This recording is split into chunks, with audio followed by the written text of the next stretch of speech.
안녕하세요 여러분, 드론라이더입니다. 오늘은 여러분이 자전거에 대한 오해를 하고 있는 5가지에 대한 얘기를 제가 해볼까 합니다.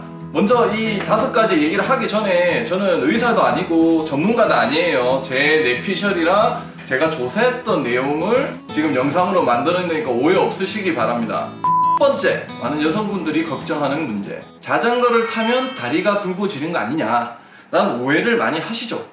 저도 자덕이 되기 전에는 그런 생각을 했어요. 자전거를 타게 되면 당연히 하체 근육을 쓸 거고, 하체 근육을 씀으로써 근비대가 이루어지고 다리가 굵어지지 않을까 라고 오해를 했었는데, 이건 아주 큰 오해입니다. 왜냐, 여러분이 헬스를 할 때도 대피와 벌크가 있어요. 이 벌크와 대피의 차이는 아시죠? 벌크는 근비대를 이루는 거고, 대피는 가벼운 무게를 해서 근섬지를 찢어주는, 갈라지게 하는 역할을 하는 게 대피입니다. 자전거도 역시 토크와 케이던스형이 있어요. 아마 다른 유튜브에서 많이 보셨을 거라 생각해요. 토크는 무거운 기어비로 힘으로 체인을 돌리는 거고, 케이던스는 가벼운 기어비로 빠른 회전력으로 자전거를 주행하는 능력을 얘기를 합니다. 쉽게 말씀드리면 헬스에서는 벌크가 토크고요, 그 다음에 케이던스가 대피라고 생각을 하시면 됩니다.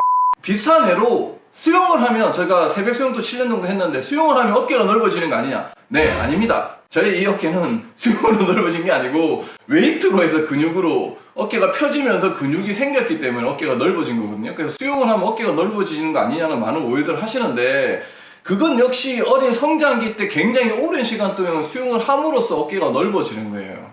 저희 같은 일반인들이 수영장 가서 하루에 1시간 정도 수영을 한다고 해서 어깨가 넓어지는 경우는 거의 없습니다. 자전거도 마찬가지예요. 자전거에는 기어가 있습니다. 이제 그 기어를 아까 말씀드렸던 것처럼 토크로 무거운 기어로 밟느냐, 토크로 무거운 기어로 밟게 되면 다리에 강한 힘이 주어질 거고, 그러면 근섬유가 찢어지면서 강하게 붙으면서 근비대가 이루어질 거예요. 하지만 케이던스로 지속적인 자극을 계속 주게 되면 저희가 일반적으로 잘 사용하지 않는 허벅지 뒤쪽에 있는 근육, 햄스트링, 그 다음에 종아리에 있는 비복근에 지속적인 작은 자극이 갈 겁니다. 그렇게 되면은 그 다리에 있었던 필요 없는 체지방은 걷어지고 근육이 갈라지면서 이쁘게 만들어지고 탄탄한 허벅지와 다리 근육을 얻어내실 수 있겠죠. 자전거는 지구력 운동이기 때문에 토크로, 경유 선수처럼 토크로 자전거를 타지 않고 적절한 케이던스로 가벼운 기어로 자전거를 타게 되면 굵어지는 게 아니라 좀 더 탄탄하고 발달되지 않았던 근육을 발달시켜서 좀 더 눈에 보기 좋은 다리를, 하체를 얻으실 수가 있습니다.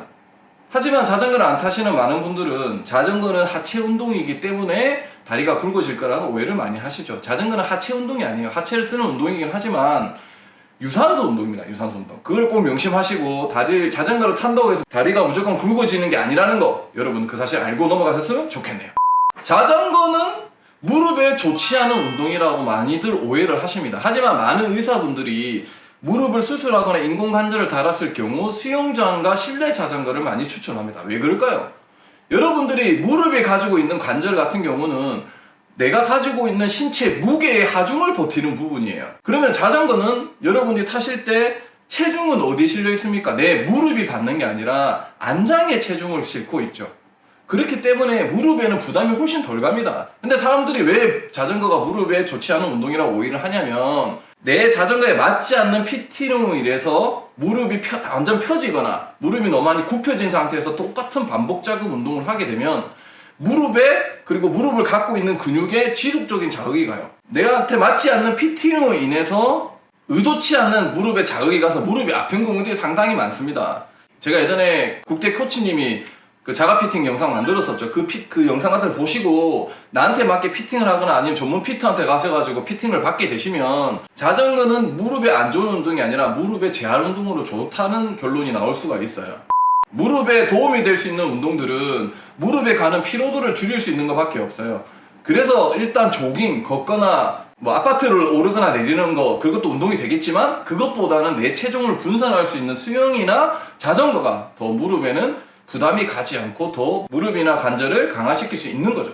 내 체중을 실지 않고. 그렇기 때문에 자전거가 무릎에 안 좋은 운동이 아니라 무릎 재활에 많이 사용되고 무릎에 도움이 되는 운동이라는 거. 단 정확한 피팅이 이루어져 있는 자전거를 타셔야 무릎에 부담이 없이 무릎에 운동이 되실 수 있다는 거 잊지 마시기 바랍니다. 세 번째로, 자전거를 타면 안장 위에 내 체중이 계속 실려 있으니까 엉덩이가 펑펑해지는 거 아니냐는 여성분들의 많은 오해들이 있습니다.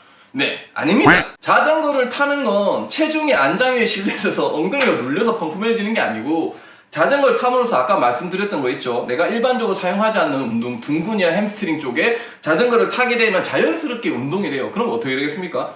둔근과 햄스트링에 내가 의도치 않게 근육들이 생기고 탄탄한 힙과 허벅지를 얻어낼 수 있겠죠. 그러므로 내가 자전거를 타면서 햄스트링 쪽이 운동이 되면서 당연히 여러분들이 웨이트를 하시면서 얻어낼 수 있는 만큼의 근육량은 아니겠지만 대피 같은 지속적인 자극으로 인해서 더 탄탄한 힙과 허벅지를 얻어내실 수가 있을 겁니다. 결론적으로 자전거는 탐으로써 힙과 엉덩이 쪽이 펑펑해지는 게 아니라 더 힙업이 되고 더 탄탄한 힙을 얻어내실 수 있다는 얘기죠. 그 증거로 사이클 선수들 보시게 되면 엉덩이 펑펑하신 분 한 번도 없어요. 다 힙업이 바짝 올라가 있죠. 그 다음에 네 번째로 자전거를 탐으로써 허리에 부담이 많이 가는 거 아니냐라고 하는 얘기하시는 분들이 계세요. 당연히 이것도 아까 앞서 말씀드렸던 것처럼 잘못된 자세에서 자전거를 타시게 되면 허리에 부담을 갈 수밖에 없어요. 자전거의 올바른 자세라는 건 내 상체가 앞쪽에 핸들바에 힘이 실려서 무게가 실려 있는 게 아니라 허리를 숙인, 로드 같은 경우는 허리를 숙인 상태에서 핸들에서 손을 떼도 그 자세가 유지될 수 있는 자세가 올바른 자세입니다. 즉 올바른 자세로 자전거를 타게 되면 나의 이 몸의 중심이 자전거가 이루어질 테고, 그리고 여러분들 많이 알고 계신 기립근 있죠? 그 허리에서 받쳐주는 기립근 근육이 계속 지속적으로 강화가 될 거란 얘기죠. 앞서 말씀드린 것처럼 상체를 앞으로 숙이고 있는 경우 같은 경우에는 당연히 허리가 굽어지는 각도가 더 많이 넘어질 거예요. 뭐 드롭바를 잡는다든지 그런 자세로 오래 타시게 되면 당연히 허리에 자극이 갈 수 있어요. 하지만 올바른 자세로 자전거를 계속 타시게 되면 기립근에 허리에 많은 도움이 될 것 같습니다. 잘못된 자세에서 허리가 아플 수 있어요. 그리고 허리에 디스크 환자 이런 분들은 정말 피팅을 받으신 다음에 자전거를 타셔야 분명히 허리에 악화가 안 되고 더 도움이 되실 거예요. 자, 다섯 번째로 마지막으로 남자분들이 제 가장 오해를 많이 하시는 거 있죠. 자전거를 탐으로써 전립선에 문제가 되는 경우가 있지 않느냐. 전립선 남자한테 참 중요하죠. 말로 할 수가 없네. 네. 그런데 이제 이 전립선에는 많은 의견들이 있어요. 그래서 제가 자료를 찾아본 결과 일단 전립선에 문제가 있으신 분들은 의사와 상담 후에 자전거를 타시는 게 맞을 것 같아요. 전립선 비대증 같은 경우가 걸려져 있는 상태에서 전립선을 압박을 해서 계속 주게 되면 당연히 악화가 될 수밖에 없는 상태고, 당연히 자전거는 안장 위에 내 체중을 싣는 거죠. 싣기 때문에 전립선에 압박이 될 수밖에 없습니다. 그래서 전립선에 안 좋은 영향을 끼칠 수 있는 소질은 분명히 있어요.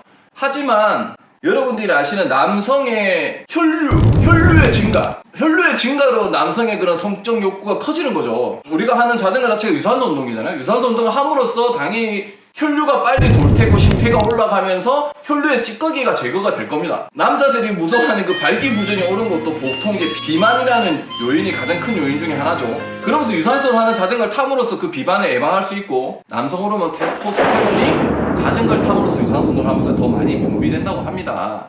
즉 안장 위에 체중을 실음으로써 전립선에 압박이 올 수 있지만 그 압박을 피할 수 있는 방법은 안장 위에서 자세를 계속 바꿔주는 방법, 그리고 전립선을 보호할 수 있는 안장을 쓰는 방법, 그 다음에 같은 자세가 아니라 자세를 바꿔주면서 댄싱을 친다든지 하면서 전립선의 압박을 줄여주고, 그 외에 유산소 운동으로 인해서 호르몬 분비나 혈류가 깨끗해지는 그런 영향으로 인해서 심폐 하체 기능이 발달이 될 테고, 그게 비해서 이제 성적 욕구가 올라가면서 더 활발해질 수도 있는 거죠.